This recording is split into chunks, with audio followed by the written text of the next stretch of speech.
started again.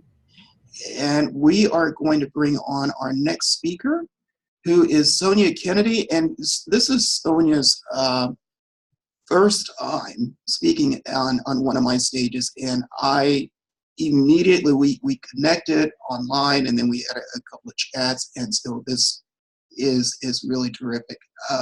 Sonia, are you there?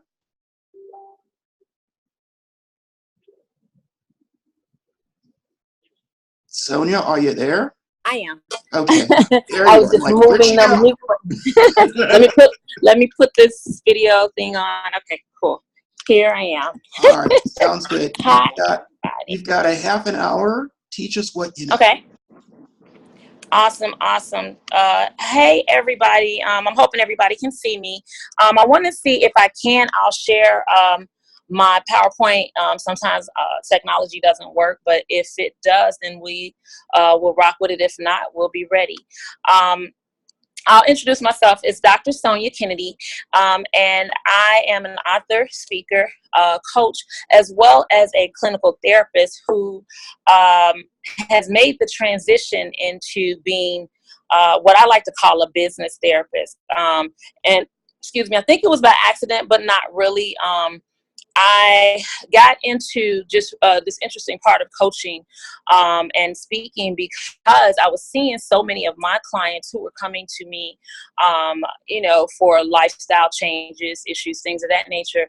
But they always had a business that they wanted to start, or they were struggling with the current employer, or they were trying to figure out what the next steps were in their business. And I always found myself giving advice, and having those aha moments. And my clients will have these aha moments.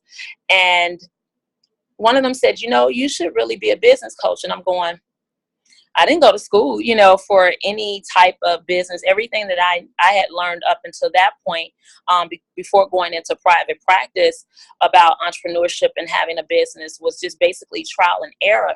I had done nails to put myself through college. I had opened up a boutique. I found out that I did not like being in a store. I liked styling people, but I did not like the actual sitting still. So I knew that those things were, some things that I wanted to try, but I did learn how to operate a business. And so those skills never left. And so, as Tony mentioned earlier about his book, I found myself, even in private practice.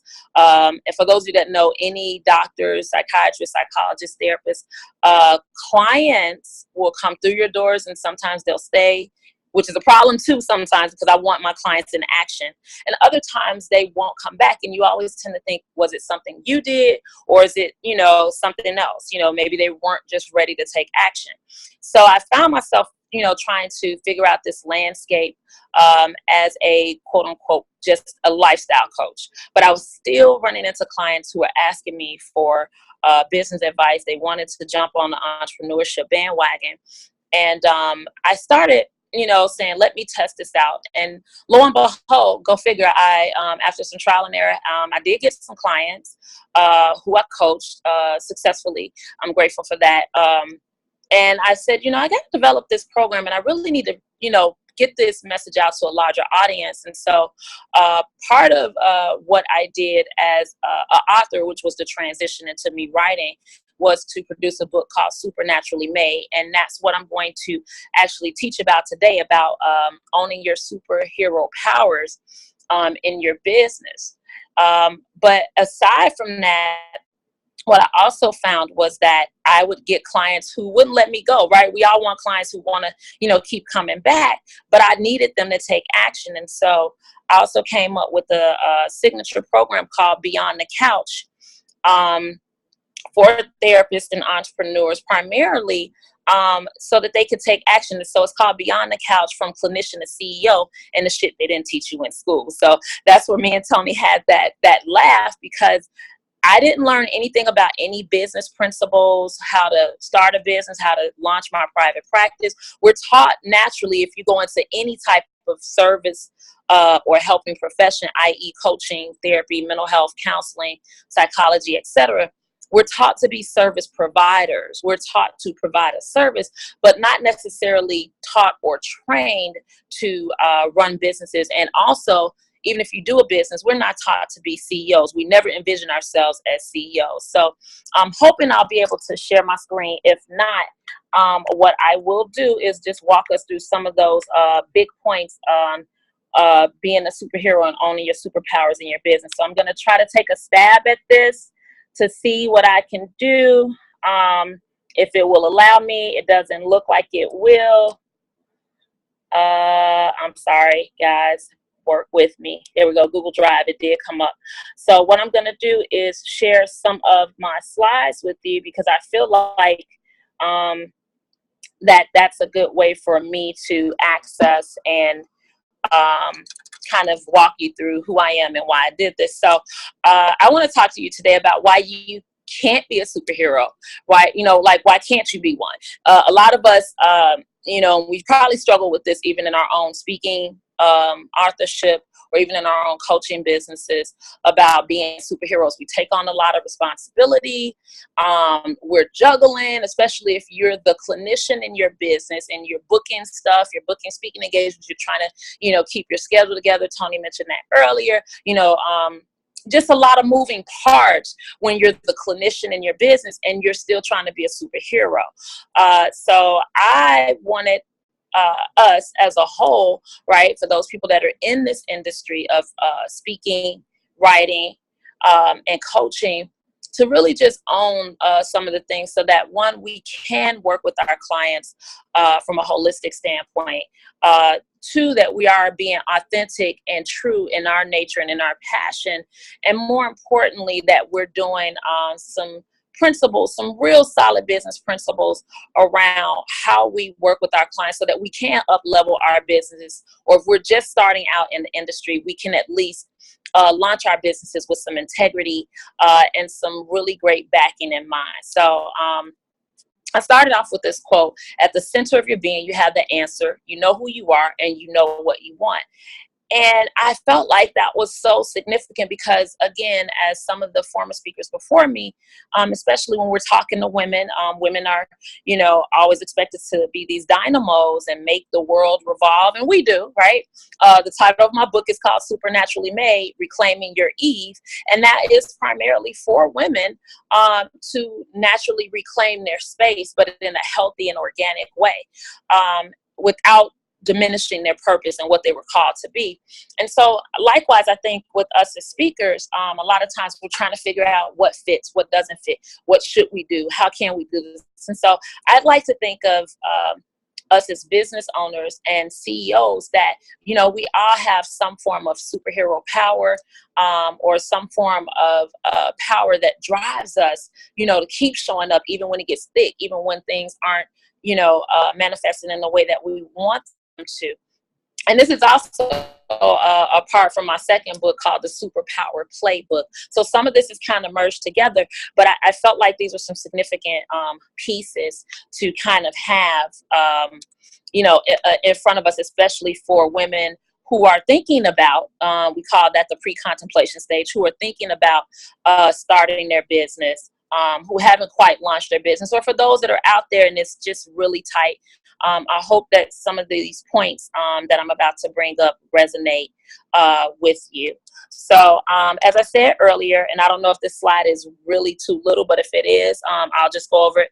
I introduced myself earlier. I'm Dr. Sonia Kennedy, and I've been referred to as this powerful entity. So I just took it and said, hey, I'm the power pusher, right? I'm a CEO trainer, business coach, author, therapist, and speaker. And as I mentioned earlier, I am the CEO and organizer of Beyond the Couch.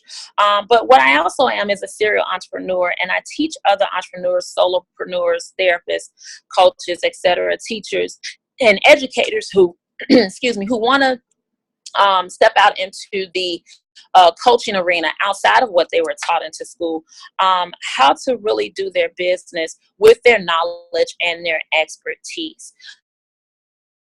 I'd like to think of myself as the business therapist, right? So I take a look at some of the practices that are currently in place in a person's business if they already have one. If they don't, I try to be strategic in terms of how we get them from A to B. I help them gain clarity and, more importantly, produce a product that's, again, full of integrity, authenticity, that allows them to show up and let people choose them, right? We can hear, no's all day long, but what happens is a lot of times, I think, when we're still being the clinician in our businesses, we're leaving people in indecision. They can't make a solid yes or a definite no. And so I'm hoping that, through the work that I do, I thought I had put my thing on mute, but I guess not. So, on do not disturb, but I see that I have some other calls coming in, so please forgive me. But I'm hoping that in the work that I do with other clients that a lot of this, kind of resonates with them, resonates with some of the women that are listening or will be listening. And even with some of us who are currently in this business and we're still trying to, figure out some of the pieces. So real quick, what you'll learn today from my talk is why owning your superhero power or powers, because some of us have multiple ones, in your business is the best move to sustain and increase profits. The other thing that you're going to learn is using your superpower, which is your knowledge and expertise, as a revenue generator, how it really increases your value and the impact that you want to make. And then the third thing, just some quick steps to begin using your superhero powers so that you can formulate maybe a new product. Maybe you already have some current product offerings, but you might need to revamp them. Maybe a process that you can leverage up, or even a program that you've been thinking about, you haven't had a chance to put it out there, that will have your clients see you as a must-have, value-added, indispensable component that they can't live without. So I'm hoping that I will tag all three of those in this amount of time. So I just wanted to kind of talk about superpowers and what being supernaturally made. As I mentioned earlier, one of my books is called Supernaturally Made. It's on Amazon. And I just gave like this definition of what supernatural means, because guess what? Supernaturally made is not in the dictionary, at least not yet. I'm hoping to coin that and get it in the dictionary. So supernaturally made is not in the dictionary yet, but it's derived, right? The word supernatural is derived from supernatural, which means, relating to an order of existence beyond the visible, observable universe, right? A lot of times we know we've been called to a higher power. We know that we've been called for a purpose. We know that there is some meaning that we're supposed to be doing. There's all these different things, right? But we just can't sometimes figure it out. But we know that it's not just the norm or what we consider normal. Relating to God or demigod, spirit or devil, we want to stay away from that one. But I just wanted to put it out there how Merriam-Webster had it. Or departing from what is usual or normal, especially so as to appear to transcend the laws of nature. And I think that is the power that we want to bring to our business, right? That, we're doing something that is beyond what's normally expected, because we don't want to just keep operating under the status quo or the norm. So we want to transcend what, is currently in place. And if it's transcending the laws of nature, then yeah, we're setting the bar. But again, we want to make sure that we're not just doing business as usual, which a lot of times as business owners, CEOs, we can get caught up in the doing business as usual. Another definition from the Free Dictionary has it relating to existence outside the natural world, or attributed to a power that seems to violate or go beyond natural forces. So again, we are superheroes in our own right, and sometimes we can leap buildings in the single bound. At least we, have that ideology that that's what we're doing when we're serving our clients, right? And I won't go through the whole definition, but it refers to the deity, the immediate exercise of divine power, miraculous, right? Or being unnaturally or extraordinarily great. That's from the Oxford dictionaries. And I like those definitions, honestly, because to me, a lot of us tend to operate without power. And so part of what I was doing, even in my book, Supernaturally Made, was giving the power back and giving us permission to own the power, especially for women. But my book is also for men because I wanted them to share the book with their girlfriends and to know that we, needed them in our space as well, whether it was an aunt, girlfriend, wife, daughter, sister, whomever.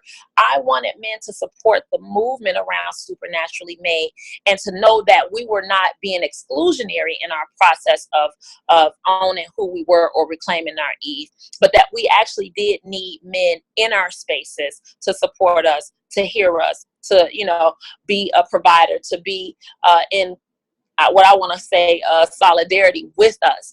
And so a lot of men was like, well, this sounds like it's a feminist book. No, absolutely not. And so I did get some feedback from some guys, and they actually liked it. So a guy was one of my first purchasers of my book. So I like that. But real quick, some Supernaturally Made thoughts. No one has your unique superpower. It's all relative to you. But what does matter is your plan to use your superpower. A lot of us get caught up at looking, especially even in our own businesses, right? We see other people on bigger stages, bigger platforms, bigger businesses, bigger coaching clients, higher premium prices, things of that nature. And we want to emulate that. And I think it's great to pick a mentor or pick a model and do what they're doing, right? Because they're setting the stage already for you to follow in their footsteps, but also make sure that you do not get lost or you don't end up becoming a template rather than, being who you are, right? I've had the opportunity to work behind the stage with one of the biggest speakers in the country, and it was a really big opportunity to do so because I learned about some of the sales and marketing techniques that were utilized. But at the same time, I didn't want to be her.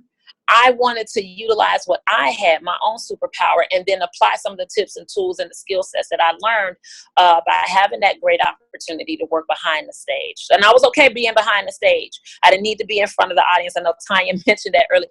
That was the point. There was no ego. I was happy to learn, right? Another thought is that we're all born with the ability to be great at something in our lives. Again, I was seeing clients who had an idea for a business, but some life issues were coming up, and typically how we operate in life is how we operate in business, and vice versa. How we operate in business is how we operate in life. You can't really fragment and segment those. You show up one way, you show up in the same way in those other spaces. So, and we all have this ability to be great at something, then why are we still sitting on the couch? Why are we allowing our superpowers to be diminished, much like Superman, right? Krypton steps up and, somebody has some Krypton, Superman's out the game. But, at the same time, we know that superheroes are the ones that we believe to make the world a better place. And so if by sharing our message on the stage, if by teaching to people how to do something more effectively, more efficiently, more purposefully, right?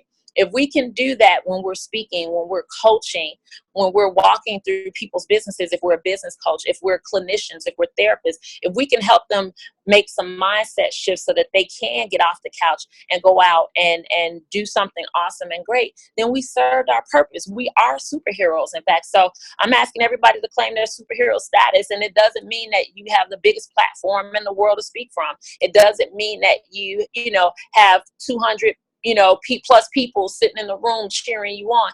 That's not about being a superhero, right? Superheroes are really the ones that, acknowledge that they don't know everything, or that they do make mistakes. And I'll talk about that in a little bit. But we all have the huge ability to change the world, right?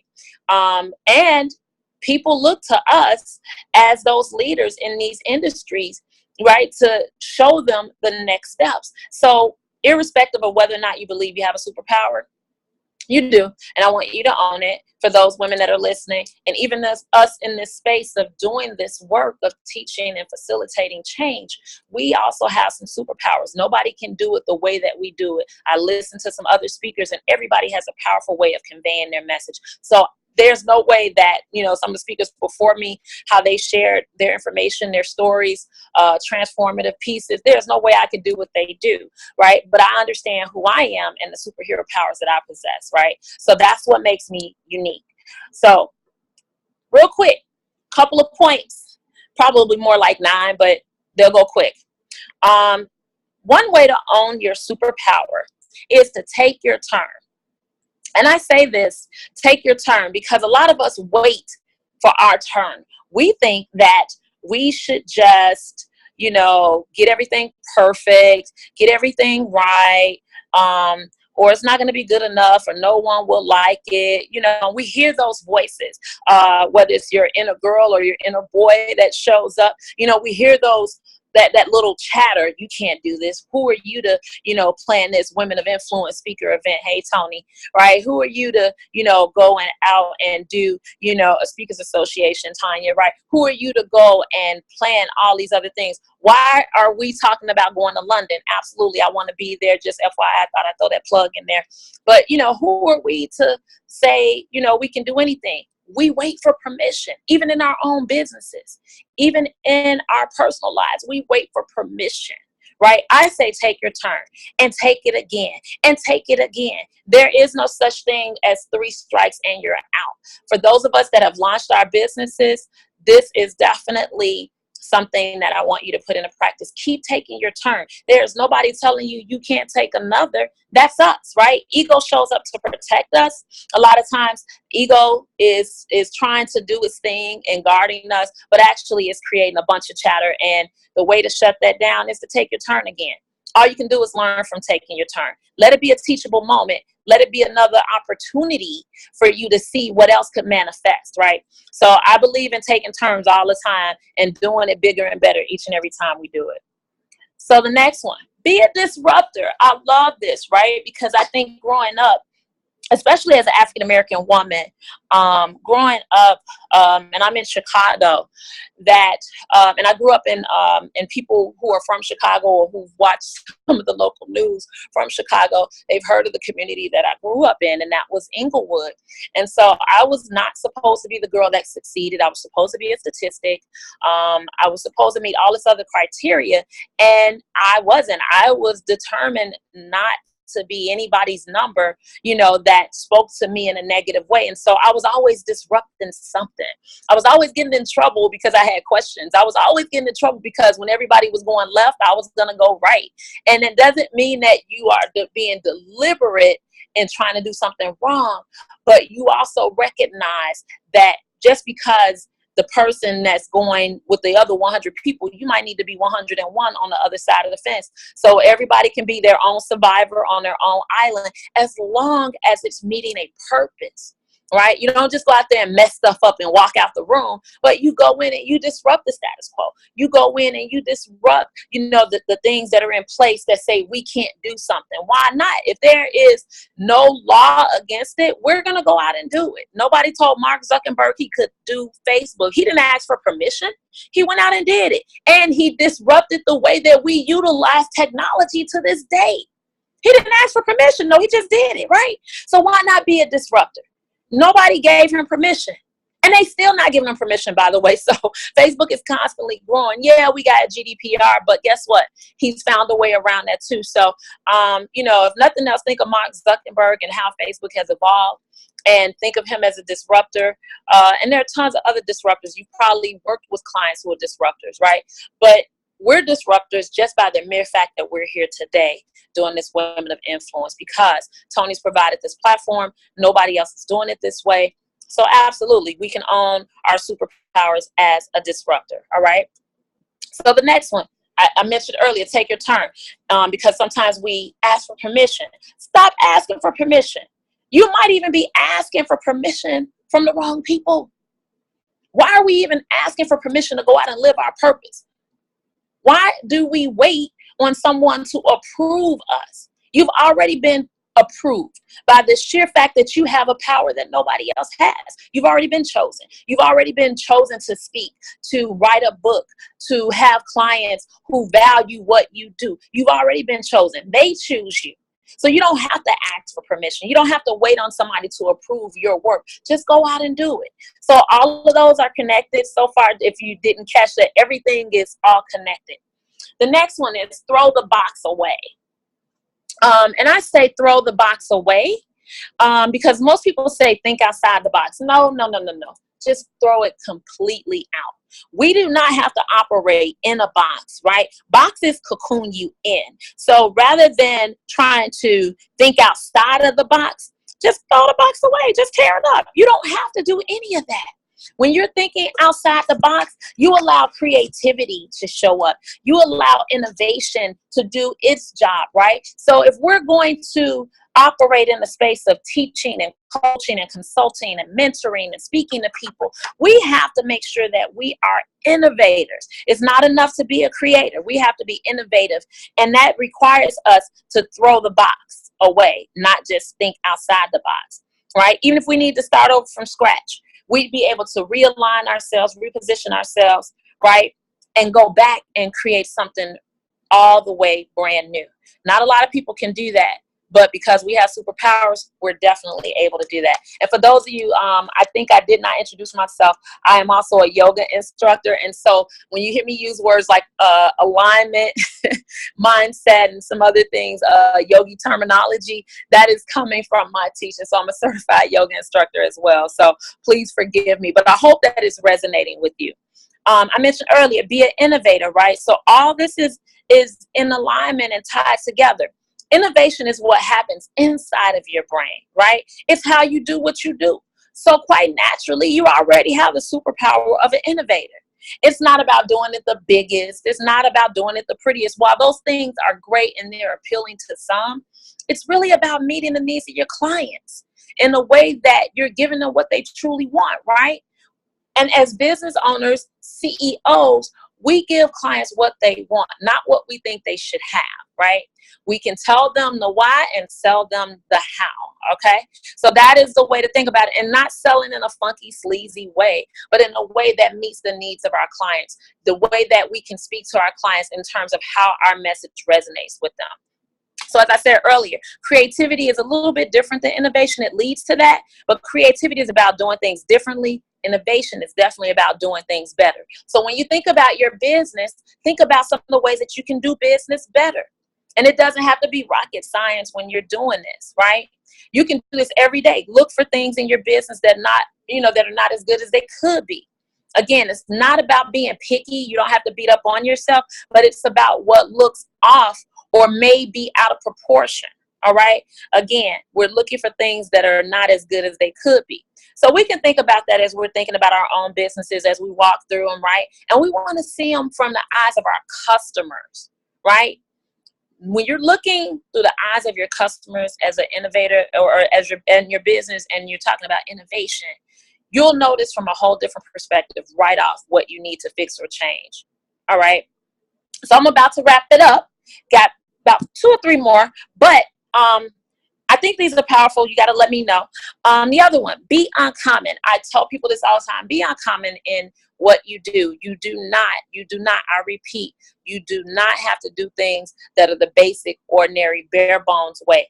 Yes, it will get you clients. Yes, it'll get you some business, but we need to be the extraordinary entities that we are. All right. Again, that's going back to being an innovator. It's about going back to, getting rid of the box, period. The other one, go bananas. I mean, just go straight out. There are no holds barred, no restrictions. Nobody's going to tell you you can't do that. You shouldn't be doing that. Just go like berserk in your business, right? You can give away some stuff. It's okay to give away freebies. One, people like them. 2, it's value added, all right?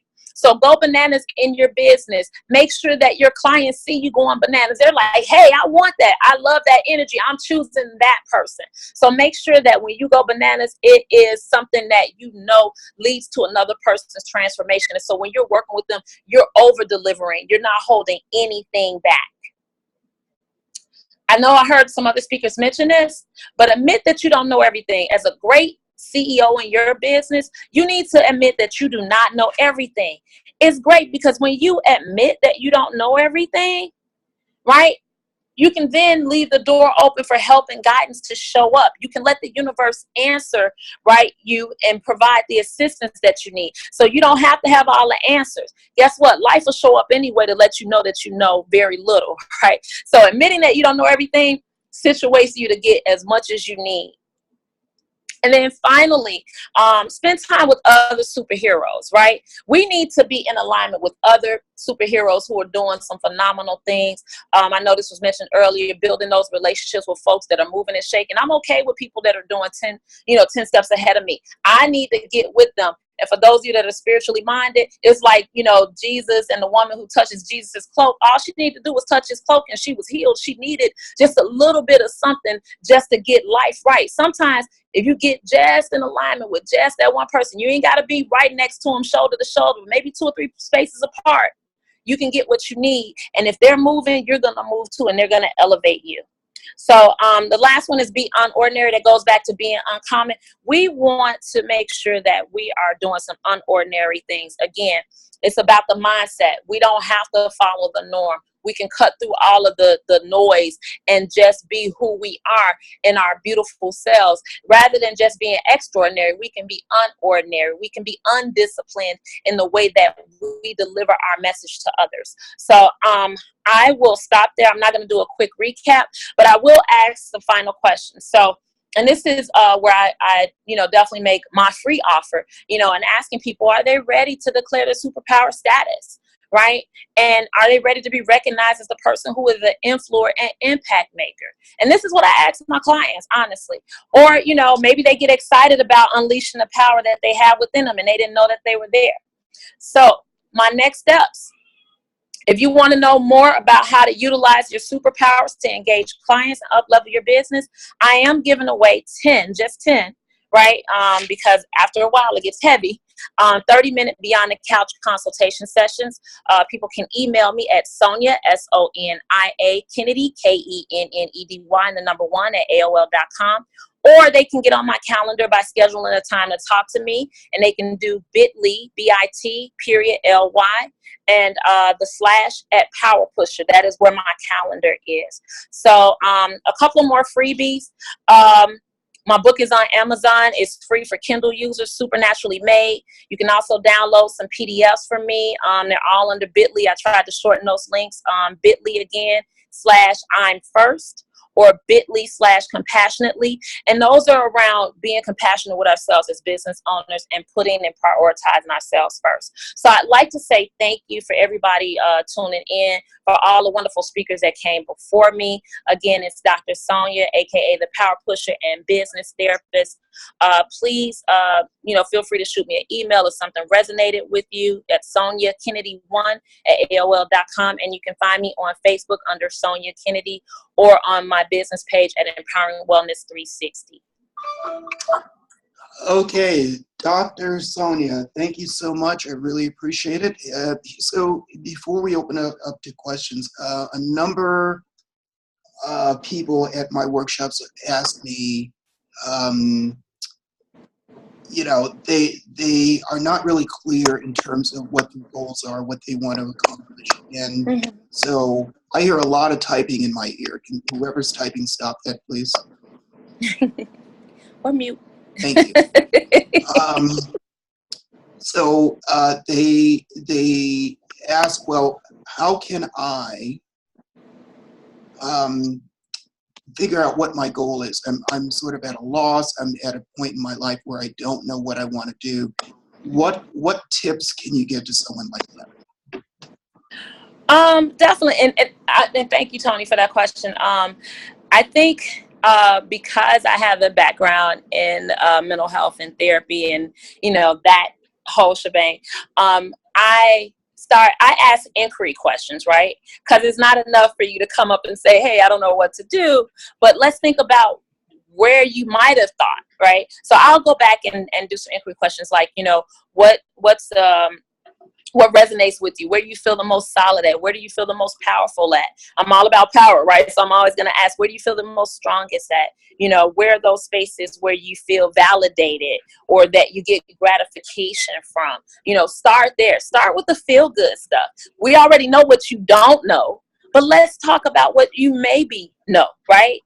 It's a place to start, and I'm all about creating opportunities and especially about reframing. So I do try to help people who have that, that same conversation, help them reframe, right, that into more of an action situation. So for example, if somebody says, I want to start a business, that doesn't sound as powerful as I am starting a business, right?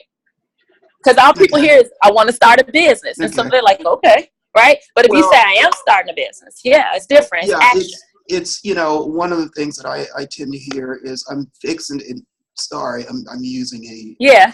uh, onyx for lack of a better term. Right. I'm fixing to do, whatever. I'm fixing Yes. to start my business, and I'm like, okay, uh, you started your business, and I want to be a writer.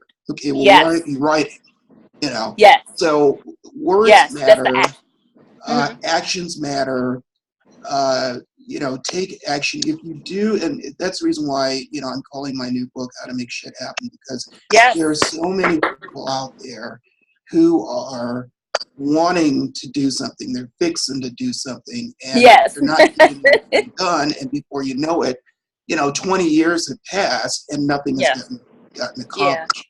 So I absolutely appreciate that. If you have any questions for Dr. Sonia, please unmute yourself, ask away, questions, comments, etc.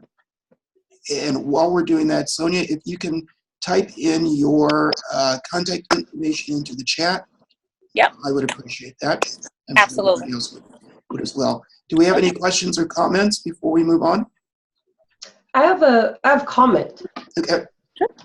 Sonia, you are awesome. I love your energy. And as you started, it just kept like moving forward. And I just felt like this cadence, like, it's just exciting. Thank Go you. bananas. Go bananas and throw the box away. Just throw it away. I was just like, really? I get to throw the box? Okay. And to me, that's very powerful. And so I don't know where you got that. It's something original. I haven't heard it before. So I found your talk unique and it really got me moving. And so I had to love on you for a moment. Thank you. Thank you so much. Yeah, it's funny because, and if I can't, Tony, I know we got to move to the next speaker, but thank you for that, because for me, I grew up in an environment that did not allow the things that I talk about, or you were the odd man out, or I know some of the speakers mentioned earlier about being an introvert. So I am probably a true introvert in that way, because I was always taught to say, please, thank you, open up the door, be the good girl, do the right thing. And I still try to practice those things, but I do them now from a place of I understand how it applies, rather than just operating because somebody said I was supposed to do it, because I think that stifles us, especially, Tony, this is for women, right? For women, some of those things that are put, in place, it stifles our growth, it stifles our development. We can't show up for our families in the right way because we're still trying to figure out this dichotomy, what hat we're supposed to put on. Should we wear the cape? Should we take the cape off? And if we do leave the cape on, now we're all these other different things. We're angry, we're this, we're that. So yeah, so I'm just like, hey, forget about it. Let's just go for it. Let's do what we do. Let's be powerful and be present. Absolutely. So I appreciate it. I love that. Any other comments or questions before we move on? Yes, Sarah. I really like, Sonia, what you said, take your turn. So congratulations for taking your turn, which is what you're doing right now, what we're all doing right now. Absolutely, yes. And I'm going to take another turn too, Tony, making those big offers over there. I'm going to take another turn. Well, Thank you. I should clarify to everyone, it looks like Jill Lublin just sent me a message. I don't see her. I don't know where she is. But in any event, one of the reasons why I decided to do the Women of Influence, the regular Women of Influence conference, was because women really wanted an opportunity to teach what they know. They really wanted an opportunity to share with local business owners what they know and build an audience. And what I heard, and I didn't really know this until I started doing these, what I heard was that there wasn't a lot of options for speakers who just wanted to get on platforms, either virtually or in person. And so because I was doing so many speaking opportunities and so many speakers were reaching out to me and asking, could they speak on my stages, then I started creating these opportunities and coming up with these ideas, like we're going to be doing the male-female communication summit, which I'm really excited about, because that's a little out of my bailiwick. I'm going to be doing the parent teacher. I'm going to do the health and wellness, And so I'm creating opportunities for speakers where maybe there weren't any opportunities. These are things that I hope speakers can take advantage of, particularly women, because I'm starting to understand that women, and I could be wrong, you know, I'm the only male here, so please correct me. I am starting to get sort of a sense that women have special challenges when it comes to getting in front of their core audience, particularly if they're speaking in a male-dominated industry. So I don't know, and please feel free to weigh in. I would love to hear what everybody else thinks. Is that true? Hello. Yeah, absolutely. I definitely think that you know has a lot of validity, Tony. I know that you know we're talking about these spaces of you know allowing access, right?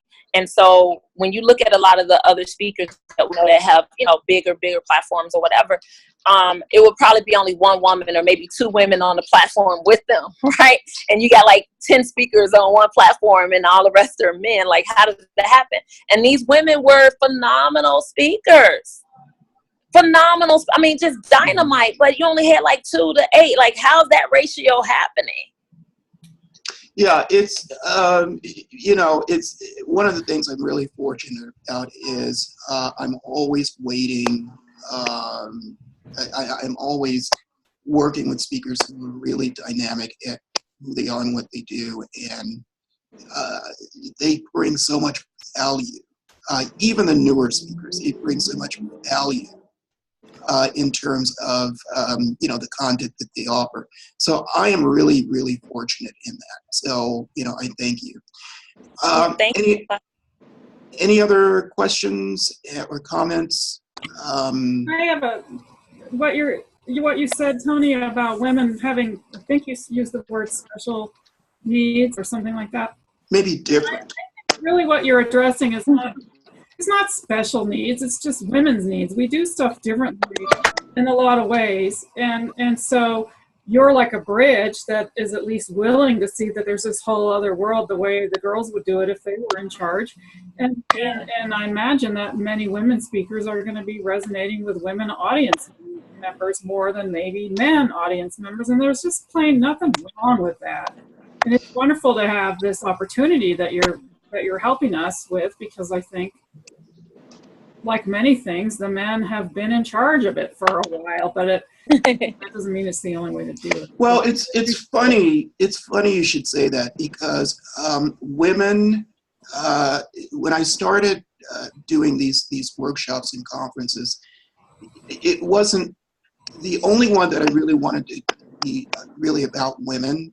Was just the women of influence. But what happened subsequently was I was getting all of these, I was getting 99% women attending all of my events. And so I became sort of known as this male ally. I hear a lot of typing in my ear. If you don't mind, if you're not speaking, you could mute yourself. That would be terrific. And then hi Jill. So I would get these male ally, or I became this male ally, which I really appreciate, because it showed me that women really understood what I was trying to accomplish. And so now at all of my events, regardless of the subject matter, I get 99% women attending, which is fantastic. So as long as people are getting something out of it, doesn't matter to me who shows up. I'm always happy. So thank you for that, Sarah. One more before we move on. Yes, no, maybe? Yes. Okay. Okay. Hi, Kim. Hi, Sonia. I loved listening to you. And right in this really great part, my computer dropped out and I had to sign on and all this craziness. One of the things I really like that you talk about is, you know, you were saying that there are few people that already have a very large platform. And then Tony had said something like there's only women, and I missed out on what you were saying, because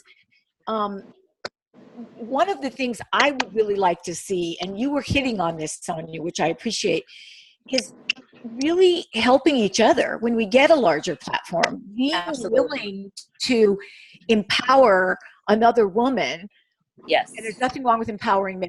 I love Tony, and I'll give him as much power and stage as I could ever give him. Yes. So, Yes. so we love you, Tony. It's just that we know that there's so many women.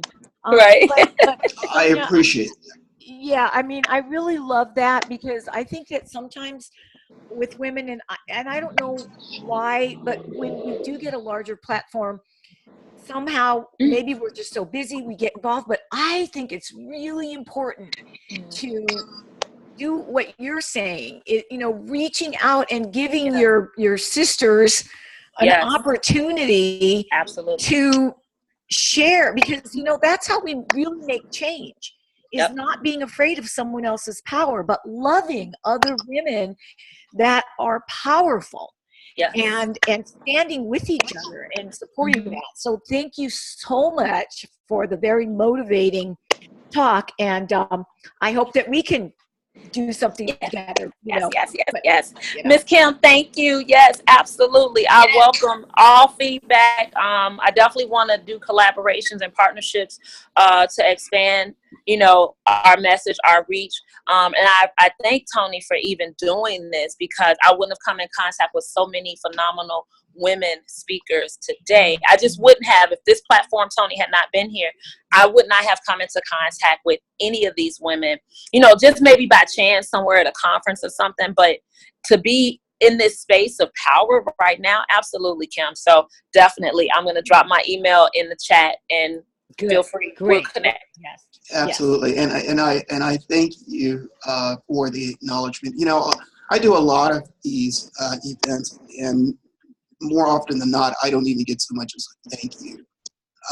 So it's nice to hear people understand how difficult it is to put these things together. And there's always a lot of moving parts and rescheduling and this, that, and the other. And it becomes a little, a little crazy. Well, Tony, we women, we gotta wear the butcher, the baker, the candlestick maker, apron, stop. We gotta do that. Yes, I know. And truthfully, one of the things, and I didn't mention this, but one of the things that I made a promise to myself with my women of influence is all the other conferences and video conferences, virtual conferences that I do. The women's conferences are the only ones where I'm the only male. I'm always the only male. All the other speakers are all women. So men are welcome to attend, but I'm the only male, and I essentially turn the microphone over to the women so that you can have your voice, and it's really about you and your empowerment. And I just sort of sit here and facilitate it and go. So, thank you. Well, thank you. Speaking of empowering women, I want to bring up our last two speakers. The next speaker is Rhonda Liebig, who Rhonda spoke at my Women of Influence conference in San Diego. She's spoken at a few other conferences. You actually spoke at my empowerment conference 2 weeks ago. And you were amazing. We had a lovely chat afterwards with the wonderful Tanya Parker. And you're one of those speakers who is so powerful and so positive that whenever I get a chance to work with you, it's for me, it's sort of an instant yes. And I really appreciate this. And before I turn this over to you, I just want to bring up one really quick thing.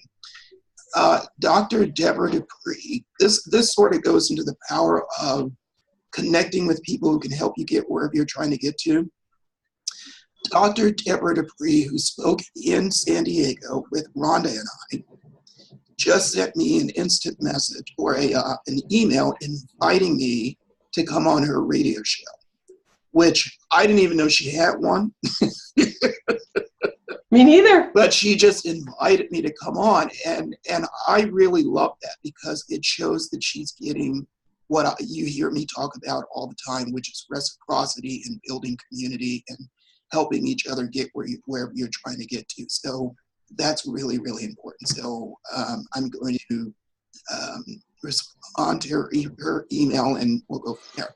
But in the meantime, I'm going to mute myself. I'm going to turn this over to Rhonda Liebig. Rhonda, you've got a half an hour. Take it away. Are you listening? Oh, okay. So all day today we've been hearing wonderful stuff. Just add a little music, getting the flow going. We're going to go at a different angle here. Take a nice deep breath up for you who are listening and being with me. And bring the hand to the heart. I love music. I love energy. I love positivity. And Tony, thank you for introducing me that way, because I feel like every day, every moment, it's about building energy. But I also think about how it translates to money maybe being left on the table. So I'm going to talk about health, some production that can happen when you don't have alignment all the way there for you. And I'll translate how money can be laid on the table so that you can feel that me as a health coach is really here to talk about case studies, getting aware of where your energy is and how it may be affecting you. And really, I'm talking about stop being your own saboteur. Just stop being your own saboteur and how you can take some steps into doing that.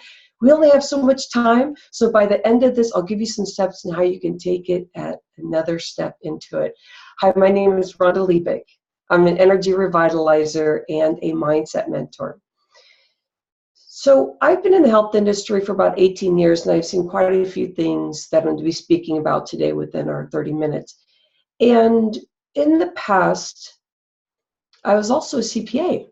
So for over a decade, I was sitting behind a computer and I was working in corporate, and I really realized that was stifling me because of some of the things that we were talking about earlier, when you can be trying to be somebody that you really are not. And what I always like to take from, because Tony, we were talking about this, how sometimes you can go into an event or a life event and you feel like, well, that was just like not worth it. I don't know why I did that, why I invested my time. I always think about like how you can flip that around. So being in the corporate area, being doing the accounting and being a CPA for so long, and realizing I was in the wrong space, is that stuff has really helped hone in on how the health and how the business alignment is all together. So welcome in. So what I was doing earlier this week was looking at some stats that meant something to me, and I thought, man, I have to get this out, and it really aligns the saboteurs and how we can redirect our energy in a way that doesn't hold us in the typical pattern.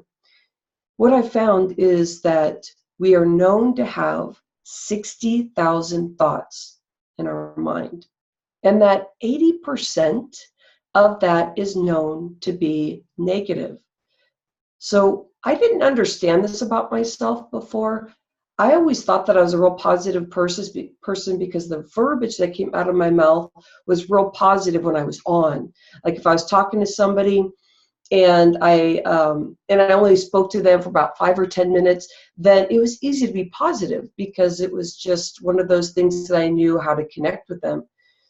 What I didn't realize is when I started going into my career, and I had to because I used to not speak very much, is that I would speak to people in longer increments, half an hour, couple hours, whatever. What I was noticing is that a lot of the negativity in my mindset that goes along with this quote for me also is that I felt that I was speaking words that I didn't realize how negative I was thinking, and it was coming out about how I was feeling about others, but I wasn't putting a positive spin on it and really learning that we all are individuals.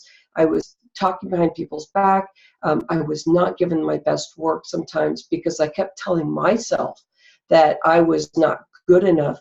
So with Sonia speaking and Tanya speaking and Tony just speaking about how we can stop ourselves, this is where we can really get stuck and we can hold ourselves in a holding pattern. And another thing that stops us from moving forward is energy. And that's why I think of energy being at like a revitalized energy. So tell me this, have you ever felt a real bad pain in your stomach and you felt like you could not even put words to it because the pain was so bad, but you just let the time go, but you really didn't do anything about it or spend time figuring out what that is? Just kind of a question.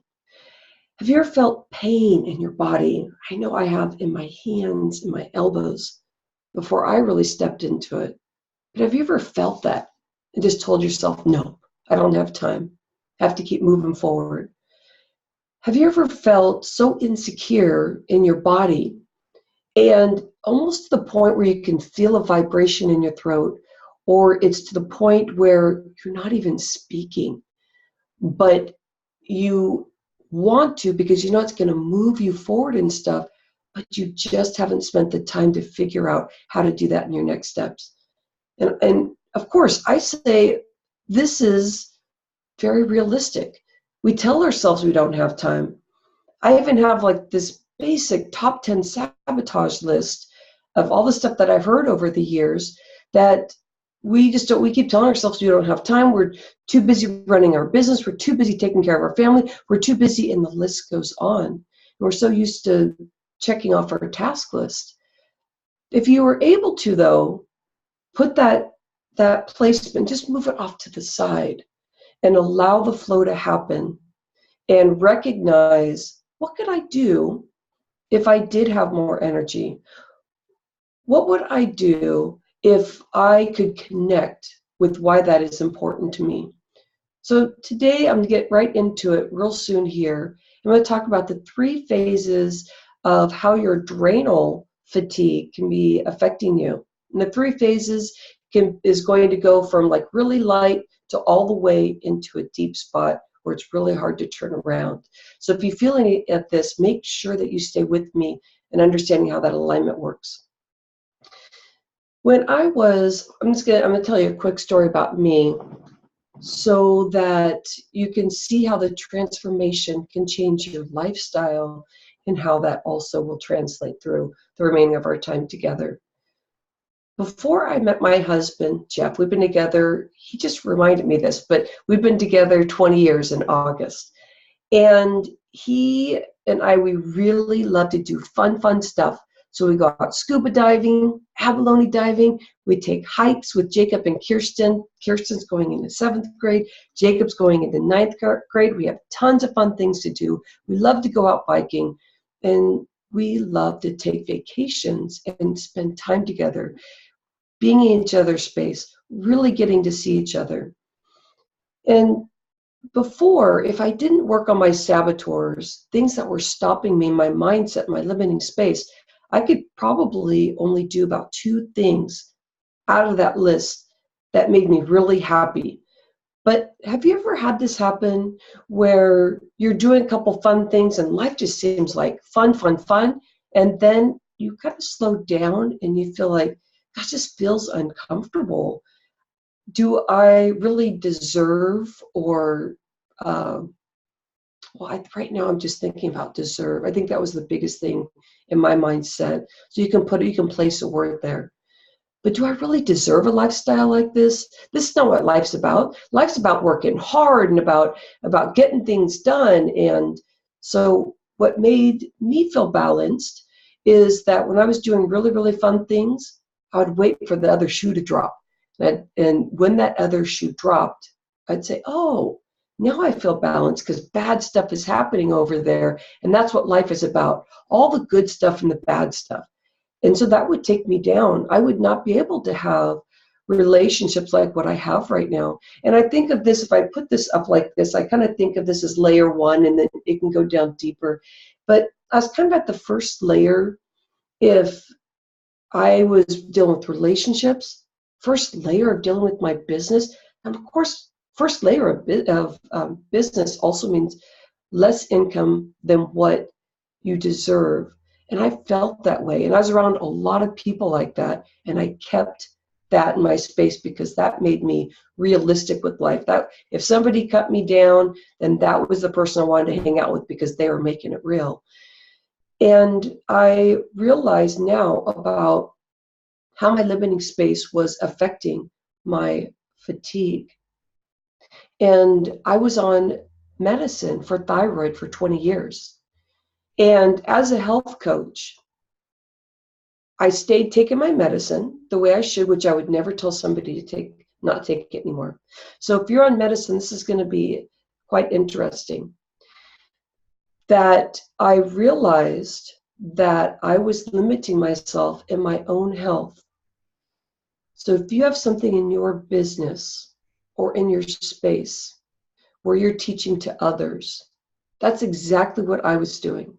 I was teaching to others, but I was dealing with something that I never fully stepped into. I was taking medicine, I was working out, kind of, and I was eating pretty much what I wanted to, but I never really used my own strategies. I never really stepped into much about taking care of myself. And I realized that I was telling myself I did not have enough time. So please raise your hand if you've ever felt that way or you feel that way now. But I was telling myself there's no way that life can get better. So I decided to start taking strategies into really aligning myself, which I call the 3 energy revitalized pillars. I started looking at my mindset. And that's when I started breaking out, like, what's the top 10 things I've been hearing others say, and myself too. I started doing movement that I was telling my clients, well, you should be doing this movement. Help unclog your body. I finally started doing it daily. My mindset, I started feeling that with my food, my mindset, and my movement, that I started taking ownership of being able to do what I needed to do before I get to anybody else. Because I was not taking care of myself, how can I be there of service to help others? So I started thinking, I would be waking up in the morning with lots of pain in my body, and I would totally ignore it. Or I'd go, my gym's over here on the other side of my office. I'd go to my gym and I'd work out and I'd say, okay, I feel better. And then I was ready to go on. But I was missing components that helped me deal with the deep undercurrent stuff that was happening in my life with still taking that medicine and not seeing if there was another avenue to be able to take care of myself. So I had doctors that told me after you're taking medicine for your thyroid will not heal by itself. Your thyroid is just giving out. So have you ever had somebody tell you you cannot do something, and then you get up and you go, I can. And all of a sudden, that's what I did. The pain in my fingers, the pains in my elbow, the pains in my belly, telling myself that I just didn't have enough time. So if you see that special key, that's called your saboteur key, that stops you from being able to really step into it, and how you put it in that ignition, turn the key, and start listening. That's the sweet spot of being able to move forward. After 20 years of being on medicine that regulated my metabolism, regulated everything in my body, and I still had all the aches and pains, and even the chatter in my head is finally gone. No more medicine. I'm on a different crusade. Are you ready for a new crusade? Are you ready to start acknowledging where you are in your health and your energy, and how that may be affecting your process in your business and your lifestyle and what you're stepping into, and how the saboteurs can stop you from stepping into something new that maybe you don't even know what's going to happen there. You just do it and you start playing with it. Where I see the energy slows us down is not understanding how we can be in a state of we're going deeper and deeper to no energy return. Something so deep that I'll be sharing with you in a case study in just a moment, where my client said she only had 10 minutes of energy, to where now she's very vibrant. And so I'm going to share the 3 stages there so you can see where you are and where the money may be being left on the table, like how much is really there for you to pull once you get everything into alignment. Phase 1 of your energy where you may be stuck for adrenal fatigue is that every day you are using some type of, let's call it something extreme, drug, where you're using sugar or caffeine to help you get going. And so you're using that for your morning, maybe coffee, which is a little bit hard on your kidneys. And I know probably pretty much everybody here may drink coffee, but there's strategies into making sure that if you're drinking your coffee, that you're resetting your adrenal stuff. But let's say you're drinking caffeine and you're drinking sugar, eating sugar to keep yourself going. But you're doing it in a way that you're noticing it just bumps you up, you're ready to go. And that's your stage 1, where you're using something and it's working. But what can happen is you can go down to stage 2, where you start feeling deeper adrenal fatigue. And this is where people usually are more aware of it, but not all the time. We just think, well, everybody's tired, so it's no big deal. So this is where you start having the caffeine throughout the day and the sugar, whichever one that you use, or maybe both. And by the afternoon, you have a really energy slump, big, to where you may end up taking a nap. And it's okay to do a 10-minute adrenal reset, because that really gives back to your body. But if you're noticing you're taking big naps in the afternoon, or that you are in the space where you're still working through everything, but your production and your energy is going down, and you know that your afternoon is really important, because that's where you can get your biggest, highest return if you keep working through your day. And that's your stage 2. Stage 3 is where I'm finding where a lot of people are falling into that we're watching these days. Oprah, that's happened to her. People that I know around that feel like it's so hard for them to even get up in the morning. But stage 3 is where you didn't see the signs coming, because you're using stuff, what I call like from borrowing from the bank. You're using stuff to help keep yourself going. And so then you start realizing that you don't have the energy, that it's affecting your day-to-day stuff, and that this is the stage where you're drinking caffeine and it doesn't affect you. And sometimes people will say, oh, I see that Sarah's on. Okay, we flipped it back.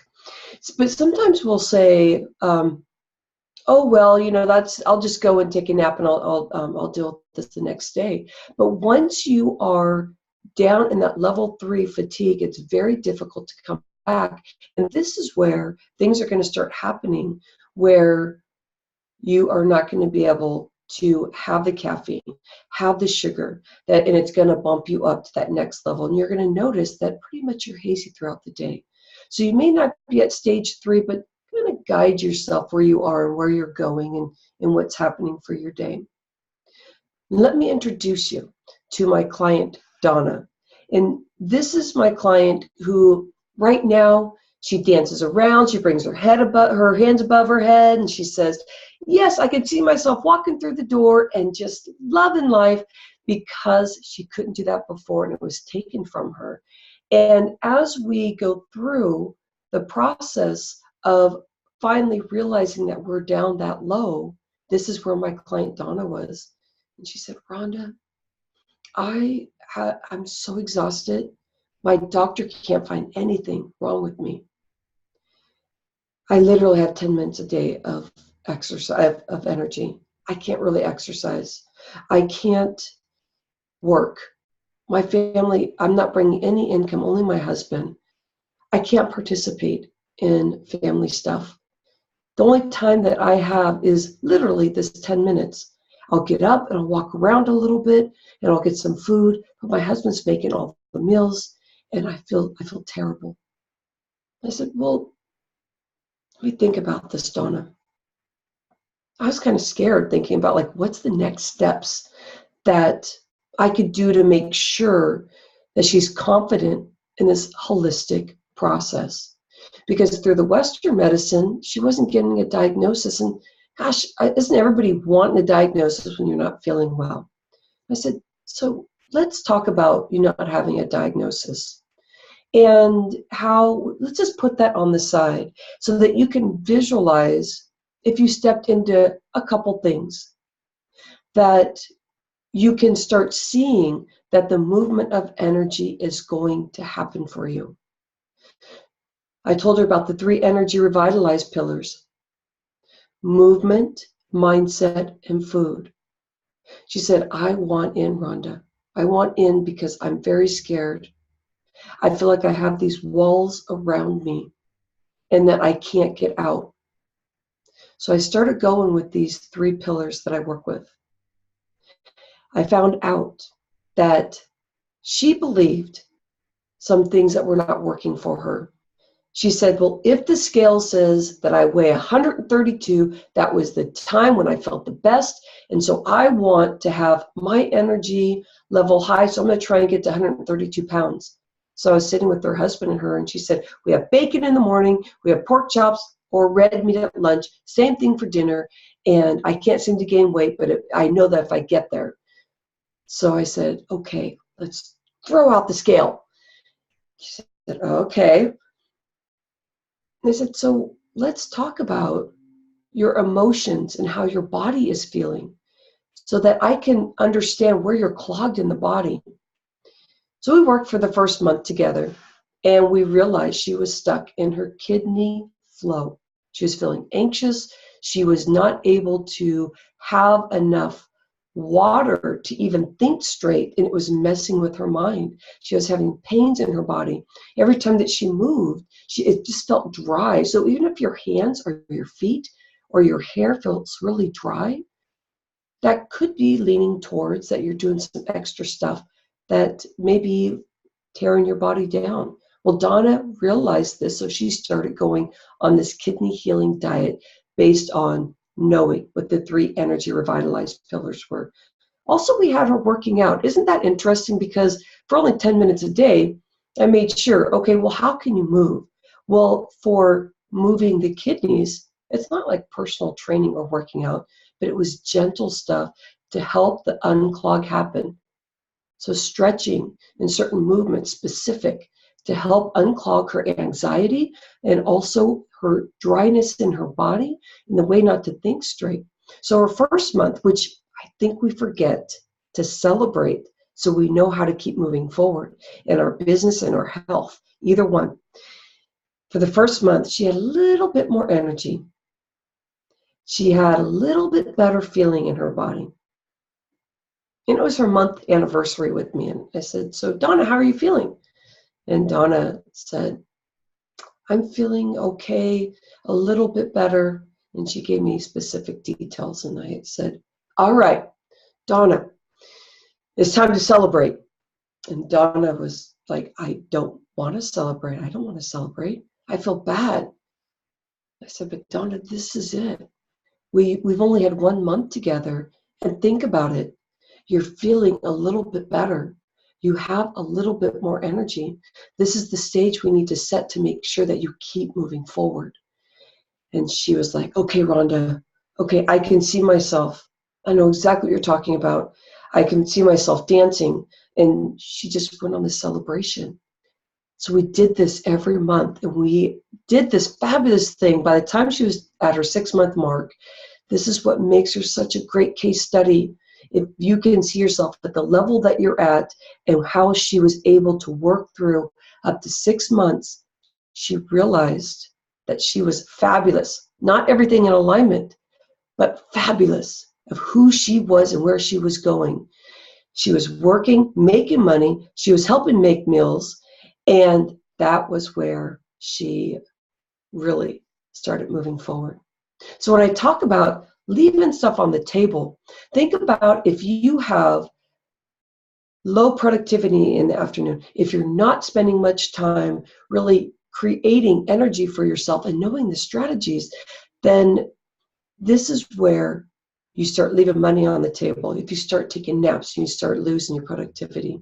Let's say that you have, at your highest peak, you're making $500 with a client, and you're losing maybe about 5 hours a week, just in general, of your energy lows and not being at your highest productivity. Let's use 500 because you're feeling awesome. It may be more than that, maybe a little bit lower, but that is where you go, I'm leaving about $2,500 on the table.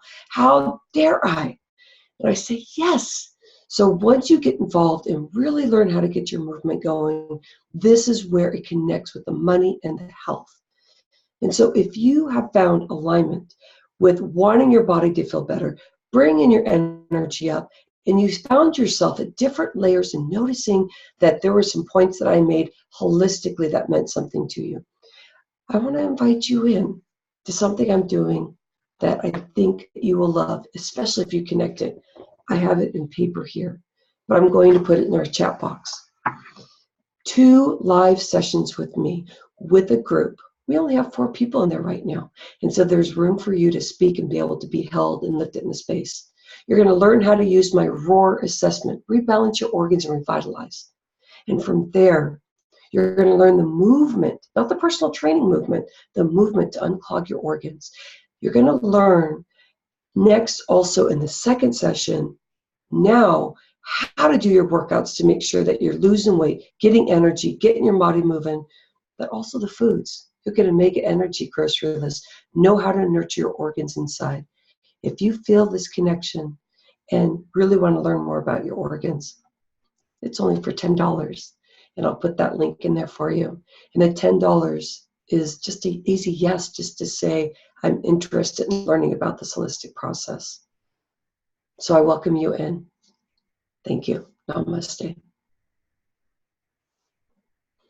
And please tell me if you have any questions. Okay, so Rhonda, as always, amazing. You and I have worked together a number of times, and I'm always amazed by your energy and your commitment to helping people get healthier and have a better mindset. And I don't think I've ever seen you in a bad mood, whereas by contrast, you always see me in a bad mood. So cranky Tony, right? That's part of my charm. I'm cranky about something usually. So one of the questions that I asked you at another event was, I'm getting older. I like to take a nap usually in the afternoon. Not always. It just sort of depends on how much sleep I get and how stressed out I am and that sort of thing. Talk to me a little bit really quickly about sort of hitting the reset button on your health. Yeah, I was talking about the adrenal reset. So doing that consistently, 10 minutes a day, investing in that helps reset their 7 energy cycles. Also making sure that checking in on how you're eating, because nothing is perfection. Don't ever expect perfection, but making sure that you're doing stuff that's really good for you. And so it'll keep your energy up. So making sure you're having breakfast, a snack, lunch, and dinner, whatever that is, just make it better and keep increasing. And that will make a big shift. Also, sleep is really important. And those are the basic quick tools that at a split, you can make some big changes. Yeah. I notice when I get a really good night's sleep and I get away from everything, people don't realize, but I tend to work 6-7 days a week, and sometimes I hit a wall and I don't even realize that I hit it. Yeah. And one of my colleagues just recently asked me, Tony, when are you taking some time off? And I'm going, hell if I know, because there's so Because you're much. creating. Yeah, and there's so much going on, and it's hard for me to turn it off, because if I'm not doing a speaking engagement, I'm usually writing. When I leave here, I'll be going to my local pub, having a vodka cranberry, and working on the book. Yeah. So it's hard, but I love what I do, so it doesn't really feel like work for me. So if you have any questions for Rhonda, please unmute yourself, and questions or comments, please unmute yourself. Rhonda, if you would type in your contact information, website information in the chat room, let people know I sure how to reach will. you. You know, I would certainly appreciate that. Hey, Tony, you know what I was thinking too is, What's that? just, checking in. This is for everybody too. Just to check in and make sure you're not overdoing it, because you are I know I can feel that when we work together, but it's, it's just about how can you give back to yourself, because being creative and loving what you do, you just know you're giving back to yourself. So you and I will talk, we'll have discussion on that stuff. Yeah, well, I'll tell you, it's funny you should mention that, because I was having a conversation with our mutual buddy, Tanya Tias Parker, and she was one of the two people who asked me that question, and I said, well, I am going to be taking some time off, and usually no more than a few days, because I get a little nuts if, I'm not one of those lie by the beach, lie by the pool for a week type of people. I can't do it. Makes me nuts. But I can do 3 days, 4 days. But we were talking, and I said, well, one of the things that I'm doing is, and this is really for me, because in doing all of these events with other speakers, I sometimes forget about me. So one of the things that I've decided to do is more solo events, like my talk at Google. I'll be speaking at Oracle later on this year. I just got off the phone with Merrill Lynch. They want to do something. They heard me speak last week. So I'm doing a lot of solo events, because one of the things that we forget, and Sonia sort of touched upon this, about really sort of stepping into your own and understanding your own superpower. And sometimes I forget about that. I get sort of lost in the weeds. So I agree with that. Sonia, do you have a question? I see your hand is raised. Did you have a question? You're muted, Sonia. Yeah, I can interpret, but I'm not that good. Hey, you were reading lips. You were doing good. My bad. you were doing excellent. You was reading my lips. No, I had raised my hand earlier when Rhonda was like, raise your hand. And I'm like, hey, I'm raising my hand. And it's funny, like, but I definitely want to say, Rhonda, that, thank you first for that message, because I think as entrepreneurs and business owners, we do, as Tony said, we get lost in our stuff.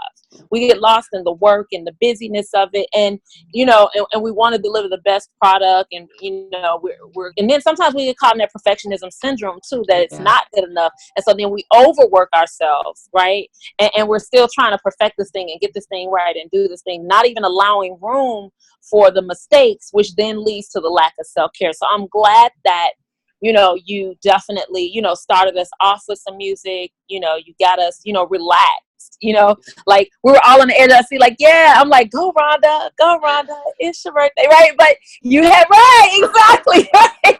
But you definitely brought it back home for us that, we can't do anything if we're not taking care of ourselves.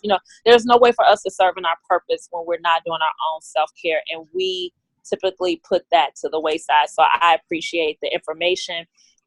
Definitely, challenging us to check out what's happening in our stomachs, the whole body thing. I'm like, yeah, and I'm a yoga instructor, but of course, I have my funkiness when I'm like, I'm gonna go do whatever. So I appreciate you bringing it back home for us as, entrepreneurs out here doing this work that is so intense and life-giving, but at the same time, on the flip side, we can lose our momentum sometimes. Absolutely. Or get lost. So thank Absolutely.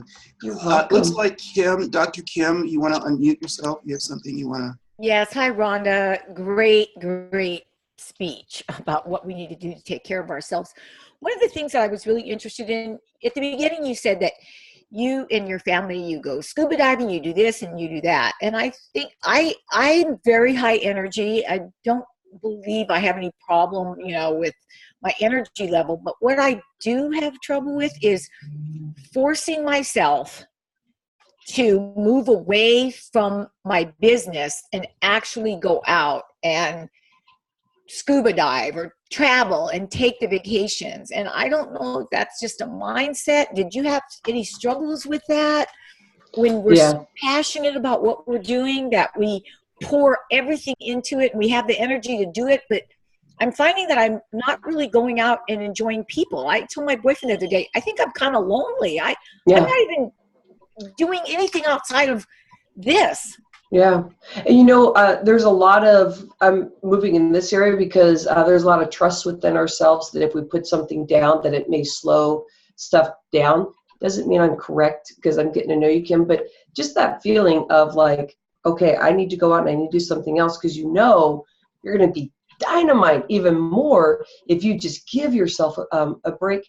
Also, you know what I love to do, because I think us entrepreneurs are lonely. I think that we work so hard that we miss the boat when it comes to, because a lot of our friends are like all over the place because we're working on our mindset so much that the general population usually doesn't fit for us. So I'm on the call, making calls constantly. I mean, I'm talking to Tony, I'm talking to different people. Even Inez, last time we had a virtual thing, her and I talked to, Kim, you and I can talk.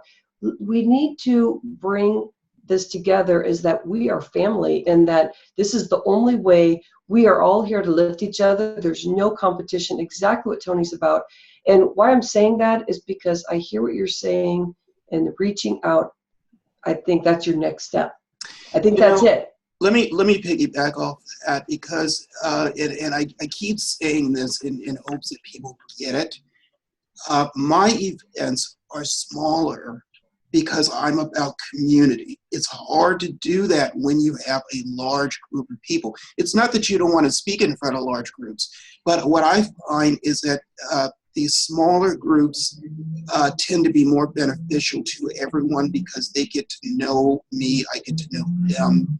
There's a community that is built where I will check in with Rhonda will check in with me, and to the point that Kim had brought up, it's lonely being an entrepreneur. Yeah. And so we have our really good days, we have our really bad days. Today seems to be sort of Midland because, I'm not going to go into what happened, but, people have a tendency of, you can give a really terrific talk as a speaker, and then one person can say one negative thing and that can just throw you for a loop, right? Yeah. So sometimes we need to check in with each other as a community to say, you know what, I am having one of those days and I just need to vent. I don't need you to solve any problems. I just want to vent. I want to get it off my chest. And that has been really helpful. I do that with Tanya Parker a lot. We talk almost on a daily basis where she'll share with me what's going on with her. I'll tell her what's going on with me, and it's not about solving any problems. It's about, listen, I need to feel like I'm not out here fighting the world by myself. Yeah. Does that make sense? Yes. Yeah. And I think it really helps me to hear there's loneliness in this. And I just, my boyfriend said, how come when we walk along the river, because we live on the coast, and my boyfriend said, you talk to every stranger. I said, I think I talk their head off. I said, I think I'm so lonely. Absolutely. Because all of my friends, I have had friends that have been in my life for 30, 40 years. It's not like I can't, but they're in such a different world from me. They're like now, they're vacationing and they're doing this and they're doing that and they're going here and they're going there. And my thing is all about this passion that I have. And it's like, I'm living it, breathing it, eating it, sleeping it. And I just realized I think I'm lonely. I don't do anything with my friends anymore. Absolutely. And so what I'm hoping is that forums like this and my physical events will hopefully provide an opportunity, particularly for women, to come together, to nurture each other, to support each other, to cheer each other on. You know, I'm hoping that these will be helpful to people on a global scale. I mean, we had Annika, who called in from Sweden. You know, we have a number of speakers that call in from the UK, which is really fantastic. So, you know, if we can continue that global reach and do a check-in with people, I think that's important. We're going to take one last comment or question, and then we're going to go to our final speaker for the day. Anyone else before we move on? I just want to say I talk to strangers all the time.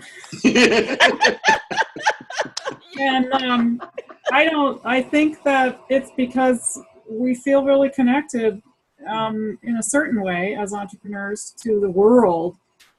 And so everybody I meet is my friend. And my family and my friends that know me better are a little bit harder to negotiate sometimes. But a regular old person, there's something we have in common because we ran into each other. Yeah. So just right there, that easy. Absolutely. I love what you said about that, Kim. It's like, yeah, you're talking to everybody. Thank you, Sarah. I don't feel so weird now. Yeah, Oh no, I do it too.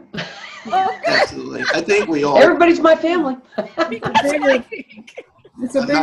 not gonna start singing, so that's okay. All right, moving on.